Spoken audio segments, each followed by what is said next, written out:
बारिश में प्याज के पराठे बेचने वाली।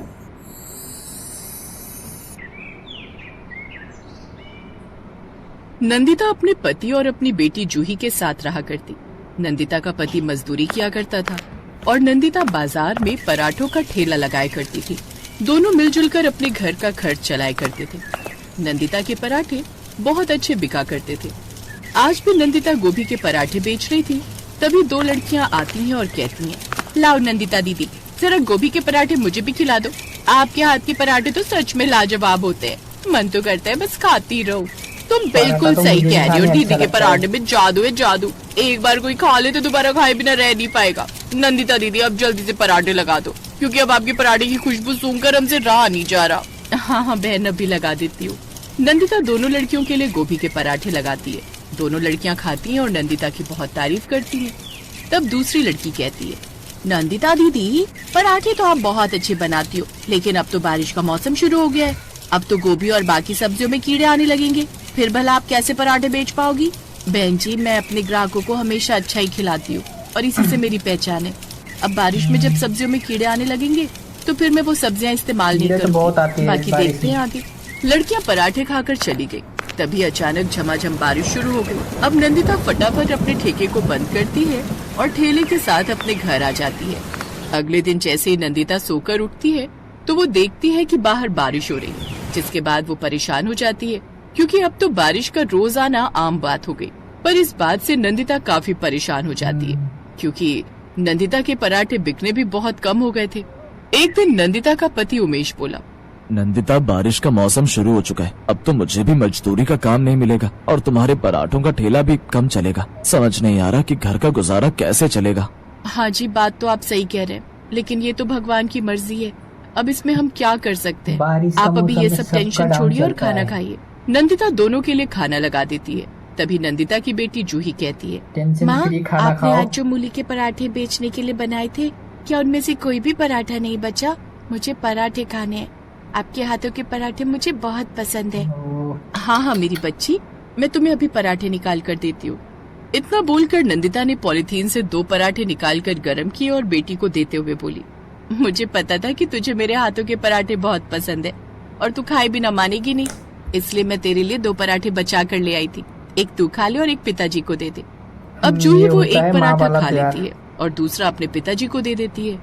अगले दिन झमाझम बारिश हो रही थी, जिसे देख उमेश नंदिता से कहता है, नंदिता, सेठ ने मुझे इस बारिश के कारण काम पर आने के लिए मना कर दिया। मुझे तो बहुत बुरा लग रहा है और बस बार बार एक ही बात दिमाग में घूम रही है कि ऐसे ही रहा तो हमारे घर का खर्च कैसे चलेगा। कोई बात नहीं जी, इसमें आपकी क्या गलती है? आप घर पर ही रहिए और जूही का ध्यान रखिए। मैं अपने पराठे का ठेला लेकर निकल जाती हूँ। रास्ते से सब्जियाँ भी खरीद लूंगी और फिर ठेला लगा लूंगी। कुछ पराठे बिकेंगे तो कम से कम हमारे खाने का इंतजाम तो हो पाएगा। ठीक है नंदिता, लेकिन जरा देखकर, आजकल सब्जियों में बहुत कीड़े आ रहे हैं। अब नंदिता रेनकोट पहनती है और अपने पराठे का ठेला लेकर निकल जाती है। वो सब्जियां खरीदने मंडी जाती है तो देखती है कि सब्जी में बहुत कीड़े आ रहे थे। फिर नंदिता ने सोचा, सब्जियां तो अच्छी आ नहीं रही हैं, ऐसा करती हूँ पनीर खरीद लेती हूँ, उसी के पराठे बना लूंगी। अब नंदिता पनीर खरीदने के लिए पनीर की दुकान पर जाती है तो उसे पनीर बहुत महंगे लगते हैं। नंदिता अपने आप से कहती है, भला इतने महंगे पनीर के मैं पराठे कैसे बेच सकती हूँ? नहीं, रहने देती हूँ, आज तो चुपचाप घर ही चलती हूँ। अब नंदिता अपने घर आ जाती है। उमेश नंदिता को देखकर सब कुछ समझ जाता है। वो कहता है, नंदिता, तुम्हें सब्जियां पसंद नहीं आई ना? मैं तो पहले ही कह रहा था। हाँ जी, आप सही कह रहे थे, सभी सब्जियां खराब आ रही हैं, इसलिए आज तो मैंने ठेला ही नहीं लगाया। अब कुछ दिन बीत जाते हैं और नंदिता पराठों का ठेला नहीं लगा पाती, न ही उमेश को कोई काम मिलता है। नंदिता के यहाँ सारा राशन खत्म हो गया था और घर में खाने को कुछ भी नहीं था।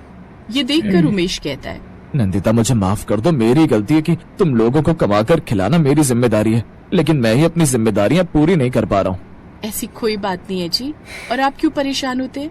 भगवान है ना, वो कोई न कोई रास्ता जरूर निकालेगा। थोड़ी देर बाद रात के खाने का समय हो जाता है। नंदिता घर में पड़े थोड़े से दाल चावल से खिचड़ी बनाती है और उमेश और जूही के लिए खाना निकालती है। तभी जूही कहती है, आपको पता है माँ कि जब तक मैं आपके हाथों के पराठे नहीं खा लेती मुझे कोई भी चीज अच्छी नहीं लगती। मुझे पराठा दो ना। बेटा, आज तो मैंने पराठे का ठेला ही नहीं लगाया और मैंने सब्जी भी नहीं खरीदी, तो मैं तुझे भला देखो, कैसे ये पराठे बना नंदिता कर जो दूं? दी है ना, वो तो नहीं माँ, बहुत मेरा तो अच्छी पराठे बनती है, खाए बिना क्योंकि पेट ही नहीं भरता। उसका पति आप ऐसा ऐसा बोल रहा है, करो फिर कि भी घर उसका में प्याज पड़ी है, लैंग्वेज देखो, उसी में बात कुछ करने का तरीका मसाले देखो। डालकर दूसरा कोई उनके लड़की पराठे रहती तो बना यहाँ पे दो। थोड़ा ठीक है अनबन बन जूही, जाता, तो मैं लेकिन ऐसा ही करती हूँ।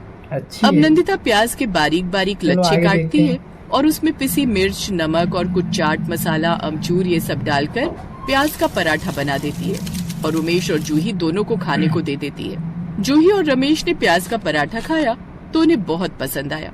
जूही बोली, माँ तुमने तो ये प्याज का पराठा लाजवाब बनाया है। तुम्हारे बाकी पराठे से ज्यादा अच्छा तो ये प्याज का पराठा लग रहा है ना पिताजी? हाँ जूही, तुम बिल्कुल सही कह रही हो। प्याज का पराठा तो बहुत बढ़िया लग रहा है। नंदिता मेरी बात मानो तो तुम पूरे साल प्याज के पराठे बेचो। प्याज सस्ती भी मिलेगी, खराब भी नहीं होगी, उसमें कीड़े भी नहीं लगेंगे और लोगों को तुम्हारे पराठे बहुत पसंद भी आएंगे। ठीक है जी, अगर आप दोनों को ऐसा लगता है कि प्याज के पराठे लोगों को पसंद आएंगे तो कल से मैं प्याज के पराठे ही बेचूंगी। अगले दिन हल्की हल्की बारिश हो रही थी। नंदिता अपना रेनकोट पहनती है और अपना ठेला लेकर निकल जाती है। नंदिता ने प्याज के पराठे का ठेला लगाया। ग्राहक उसके ठेले पर आते हैं और उन्हें वो प्याज के पराठे बहुत पसंद आते हैं। अरे वाह नंदिता दीदी, आपके प्याज के पराठे तो आपके पहले के सभी पराठों से बहुत अच्छे हैं। नंदिता उसे धन्यवाद देती है। ऐसे ही और भी ग्राहक आते मैंने तो कभी हैं और प्याज का नंदिता के पराठा प्याज के नहीं पराठे खाकर उसकी बहुत तारीफ करते आप लोगों हैं। ने इस खाया तरह तो बारिश में कमेंट करना। नंदिता के प्याज पराठे का ठेला चल पड़ता है और नंदिता बारिश में अच्छी खासी कमाई भी कर लेती है। नंदिता के काम बढ़ने के साथ साथ उमेश भी नंदिता के काम में उसकी मदद कर दिया करता था। दोनों मिलकर प्याज अब में पराठे कीड़ा का तो नहीं ठेला लगता, चलाते हैं लेकिन और अच्छा खासा पैसा कमाते हैं। और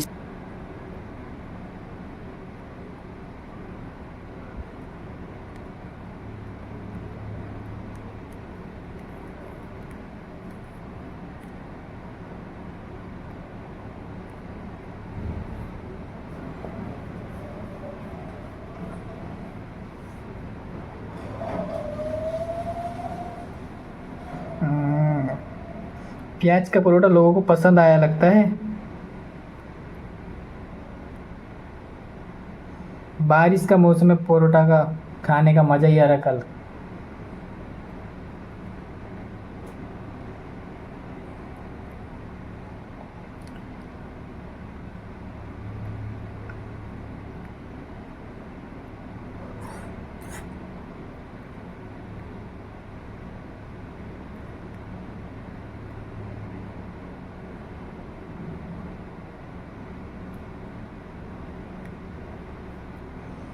तो भाई देखा, उसने मेहनत करना नहीं छोड़ा। एक मतलब क्या कहते हैं, एक दरवाज़ा बने तो दूसरा दरवाज़ा हम लोगों को ढूंढ लेना चाहिए। मतलब सोचा था बारिश का मौसम है, अब क्या होगा, कहाँ से क्या करेंगे नहीं करेंगे, लेकिन उसकी पत्नी ने अपना दिमाग से, बैठना नहीं चाहिए इंसान को, अपना दिमाग लगाया।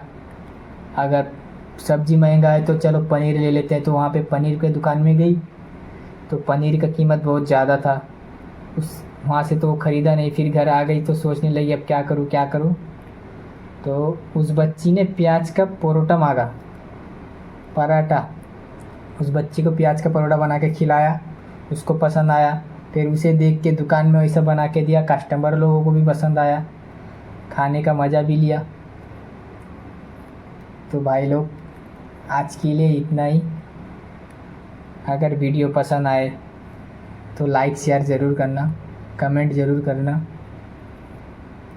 अब तक के लिए बस इतना ही। मिलते हैं अगले वीडियो में। Tata bye bye. चलो।